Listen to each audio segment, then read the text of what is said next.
రేవంత్ రెడ్డి గారికి ఖజానా ఖాళీ అయిందని అందరికీ తెలిసిన విషయం. రాష్ట్రంలో డబ్బు లేదు. ఈ గ్రనైట్ మాఫియా మీద గడ్డపార దించేది ఎప్పుడు? సెనరేజ్ ఫీజ్ కింద ఆ డబ్బులు రాష్ట్ర ఖజానాకు వచ్చేది ఎప్పుడు? మా గుట్టలు మా ఊర్లు దొంగిలించబడుతున్నాయి, మాకు కూడా జస్టిస్ ఇస్తాడు అని అంటున్నాడు. వాళ్ళు ఏమంటున్నారంటే మా ల్యాండ్ మాకు రీస్టోర్ కావాలా, ఈ ఇల్లీగల్ లైసెన్సులు ఇల్లీగల్ అప్రూవల్స్ ఏవైతున్నాయో అవన్నీ రద్దు చేయాలా, ఈ కల్పరిట్లను అరెస్ట్ చేయాలా, ఎన్విరాన్మెంటల్ లాస్ ఏమైతుందో వాళ్ళను శిక్షించాలా అని చెప్పి చెప్తున్నారు.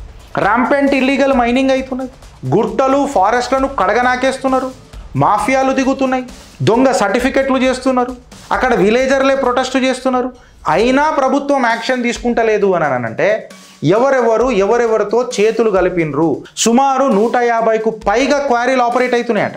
కాకపోతే ప్రభుత్వం పట్టించుకుంటలేదు. ఆ దేఖలేంగే బాత్కి బాత్ దేఖలేంగే, మే బలా మేరా కమిషన్ బలా, కట్ కమిషన్లు వస్తుంటాయి కదా, వాళ్ళ ప్రభుత్వాలకు వస్తున్నాయి, అధికారులకు వస్తున్నాయి. ఈ ఇల్లీగల్ లీజులను రద్దు చేసే కెపాసిటీ రేవంత్ రెడ్డి సర్కారుకు ఉందా?